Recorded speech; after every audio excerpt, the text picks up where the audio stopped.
This is Greg Mamula, assistant baseball coach at Florida Atlantic University. Thank you for watching this video. The video is intended to help Little League and youth baseball coaches everywhere improve their youth baseball practices. Goals of a youth baseball practice should be, number one, to grow the player's interest in the sport of baseball. Make the practice the best part of their day. Number two, develop their baseball skills and knowledge of the game. 3, allow them to be athletes and develop baseball instincts. Do not train them to be baseball robots who rely on others to play the game. 4, teach them to play the game at a fast pace. In order to accomplish this, you must practice at a fast pace. Eliminate the drills that have standing around, keep them active and keep them moving. Make it competitive when possible. In traditional Little League youth baseball practices, most coaches will set aside a portion of the practice to have batting practice. I think a better practice is to do that as you arrive. Get to the field early when possible and start to throw to the players as they arrive. The player that arrives first hits first, the one that arrives second hits second, so on and so forth. By doing this, you can cut down on the time that BP takes during practice, and you have less standing around time. Also, the players who arrive late will not miss any throwing or defense and will not interfere with the practice by arriving a few minutes late, which we all know happens from time to time. If you have a capable coach, BP batting practice is best when thrown overhand, on a straight line, and at a similar speed and distance as what would be thrown by the best pitchers in that age group in that league. Avoid throwing underhand, also known as front toss, to your hitters. In baseball games, every pitch will be thrown overhand. Every pitch will come on a downhill angle. We want the hitters to have a slightly uphill swing to match the pitch plane. For younger hitters, BP is best when thrown overhand and from a knee. When the BP pitcher stands up to throw, the downhill angle can become too extreme for a young hitter. The focus of BP for youth hitters should be teaching them to swing at strikes and to take balls. Hitters learn the strike zone through BP. Teaching them to take aggressive swings. We want them to swing the bat as fast, not hard, as they can while maintaining body control. Allowing them to have their own swing. Every hitter is different, and we want them to allow their athleticism and instincts to take over. We do not want to teach them somebody else's swing, thus making them baseball robots. Youth baseball players' swings will be continuously changing as they mature. In this first clip, I'm throwing to a younger hitter from a knee on a straight line. These clips are what not to do. Pitcher standing up for a younger hitter, throwing the ball on a rainbow. This angle is too extreme for a young hitter to have success. Here's video of an older hitter. Christian, I believe, is 10 years old, throwing on a straight line from further away at a similar speed as the better pitchers as that age group. One of the most overlooked parts of youth baseball is the player's ability to catch baseballs, particularly for younger players. I think it is important to spend a portion of your practice working on catching the baseball. For younger players, we like to use tennis balls and bare hands to teach them the proper way to catch baseballs.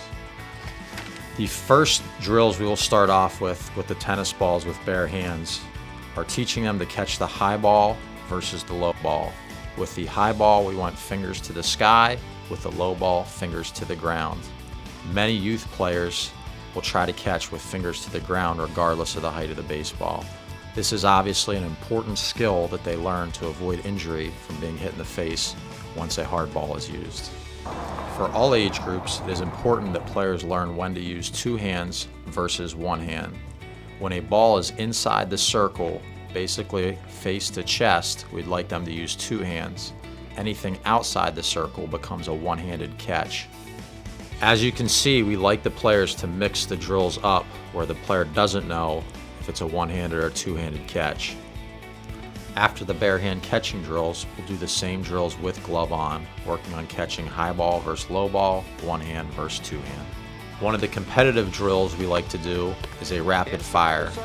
Again, working on high ball versus low ball, one hand versus two hand, and incorporating footwork where the players are sliding through the baseball. The better players will be able to catch and throw all in one motion.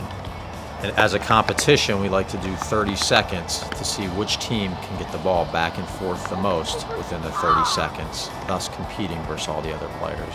We will also do a rapid fire drill where the ball must bounce at least one time.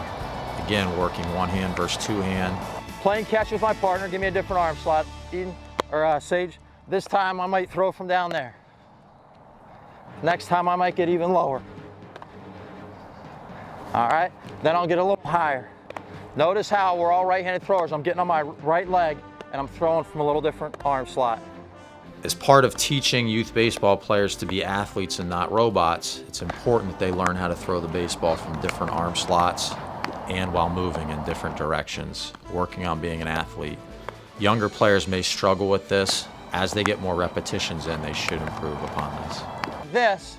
Before I wait till I see the baseball, I'm gonna keep my right foot on the base. If he throws it over there, I'm gonna go over there. Throws it over here, I'll go over there. With this drill, we are teaching the players how to get a force play out, a one-handed catch, keeping their throwing foot on the base. Right-handed thrower, keeping right foot on the base. Left-handed thrower, keeping left foot on the base. In this drill, we are teaching the players the proper way to tag. We want them to start low, close to the ground, tag in front of the base, and then look. Too many youth baseball players want to catch, look where the runner is, and then tag. Again, catch, tag, look. Baseball, and what do I pick the baseball up with? My bare hand, I watch myself pick it up, and then I throw it to my partner.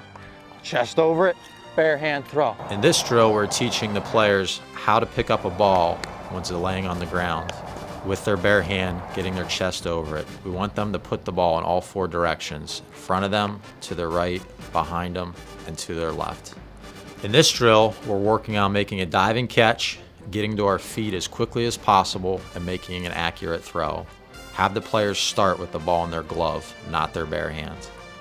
I'm gonna run away from Sage. I'm gonna go up off my left leg and throw the guy out at first. In this drill, we want the players to use their athleticism and move in different directions, left, right, back, throwing. Start to turn our body, we're gonna catch and pretend we're throwing it that way. You guys this way. We gotta move our feet. We'd like to catch it in the circle. We might have to go get it, or we might have to This drill, we're working on a relay, teaching them how to turn their body and move their feet, trying to catch the baseball inside the circle, trying to make it a two-handed catch. Again, learning to catch the ball in rhythm so they can catch and throw all in one part rather than catch and then throw. Do it, but let's try to throw the ball all the way in the air to our partner using our legs. Let's try to be accurate. All right, so here we go, Tyler, you ready? I'm gonna get in my legs and I'm gonna throw it all the way in the air to my partner. An important drill to incorporate in all youth baseball practices is long toss. This helps build arm strength for youth baseball players and teaches them how to use their legs when they throw. I'm the pitcher. I'm gonna throw 10 pitches to the catcher. He's gonna be the catcher and the umpire. He's gonna let me know how many out of the 10 were strikes. If you do the windup, do 5 from the windup, 5 from the stretch.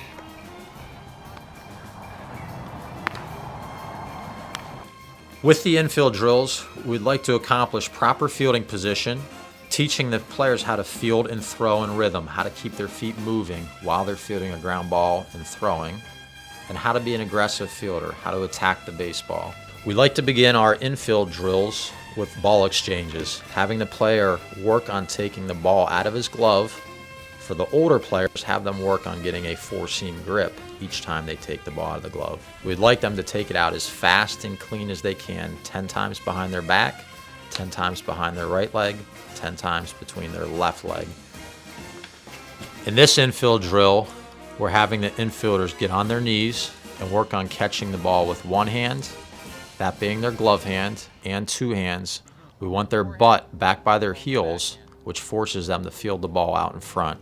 It works on good fielding position.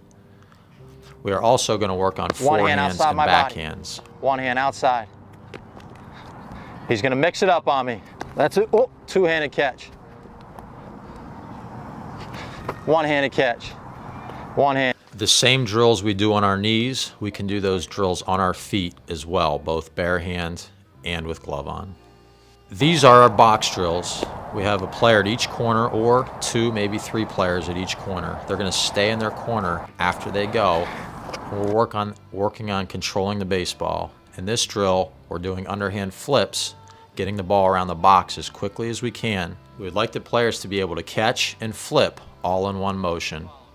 We'll work the ball in both directions, thus simulating a shortstop feeding a second baseman to start a double play, and then a second baseman feeding a shortstop to start a double play. After the bare hands, we'll do the same drills with the glove on. If you throw a ground ball, or if you catch a ground ball, you're going to throw it in the air. If you catch it in the air, you're going to throw a ground ball. In the triangle drill, we'll have 2, 3 players at each corner. The player will follow their throw, meaning they'll go to the next corner after they go. The player will throw a ground ball. If you catch a ground ball, you throw it in the air to the next player, so on and so forth.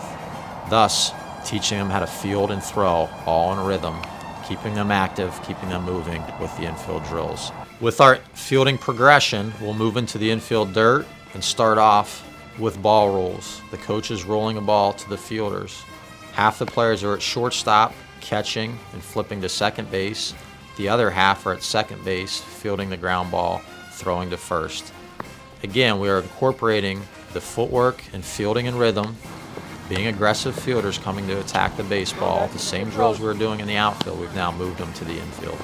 I'm going to run in, I'm going to field it with one hand, and I'm going to set my feet and make a good throw to the first baseman. We like to start off our drills with a drill we call Dominican, where the players charge the baseball. We want them to be in the mindset of coming to get the baseball right away. That should become their first instinct as infielders.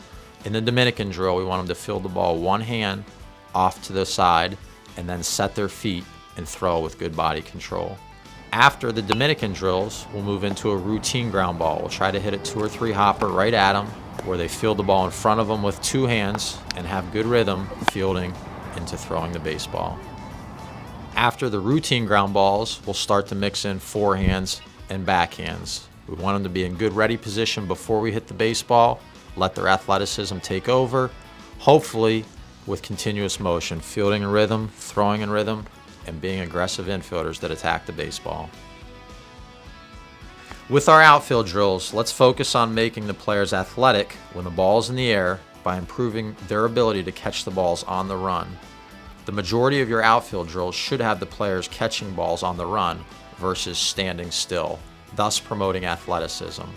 The thought being, if they can catch a ball on the run, they can certainly catch it while standing still. We like to begin our outfield drills with what we call wide receiver drills. We want them to catch the ball on the run. Most of these should be one-handed catches, being athletes, not putting their glove out until they need it, and again, learning how to catch the ball on the run. We want to work over the left shoulder and over the right shoulder. You can keep score and make this a competition. Each one they catch is a touchdown, so you can get the most touchdowns by the end of practice. After we throw over left shoulder and right shoulder, we'll have them run down the foul line, working on catching the ball left and right. After that, we like to throw pop-ups over their head, working on not backpedaling, but turning and running and keeping the ball on the side of their body. We'll then move into a traditional fungo, coach hitting fly balls to the outfielders while they are standing still. We'll minimize this drill just to get each one a couple fly balls. After they have done it facing, we'll have them turn their back and listen for the sound of the ball hitting the bat, turn, and find the baseball.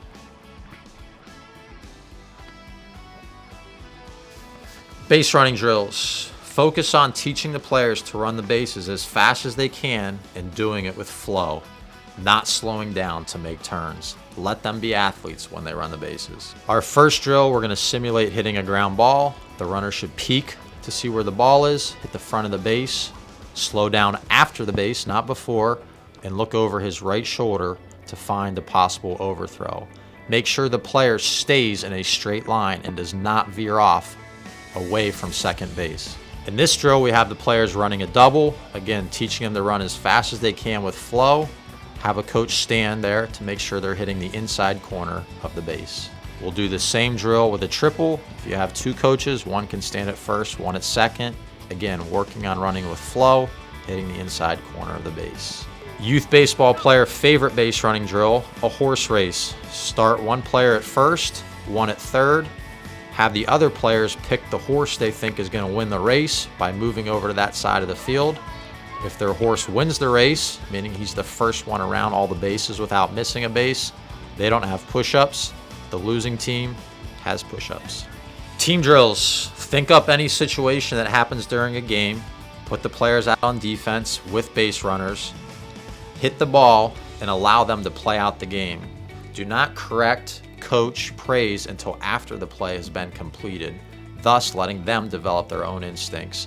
We do not want to get the players to the point where they need a coach to tell them when to run to the next base. They need to develop these instincts on their own. Same can be said for where to throw the baseball, force out versus tag out, so on and so forth. Do team drills, incorporate running, live defense, and think up again situations that happen during a baseball game. We want them to learn how to play the game without a coach. We like to finish most practices with a coach pitch game. Again, we want to use this to teach them how to play the game at a fast pace, force them to sprint on and off the field. The game should be played with energy, fast, and fun. We'd like to start the hitters with 2 strikes to keep the game moving and to get hitters multiple at-bats. For younger players who swing and miss a lot, you may want to start with 1 strike. Allow the players to rotate around and play different positions. Again, much like the team drills, allow them to use their instinct. Do not tell them when to run to the next base, where to throw the ball, force out, tag out, etc. until after the play. After the play has happened is the best time to coach and praise what was done right and what needs to improve. Where possible, have them repeat a play they may have messed up to make corrections. We want our players to get to the point where they do not rely on you as coaches to run the bases, to know where to throw the ball, etc. Fight the urge you're going to have during games and coach pitch games and actual games of telling them when to run to the next base, where to throw the ball, etc. Again, we want the players to develop their baseball instincts. This is more important than winning. Thank you for watching, and please keep practice fun, keep them moving, keep it competitive, and make this the best part of their day. You are measured as a youth baseball coach by the number of players that want to return and play the next season, not by wins and losses.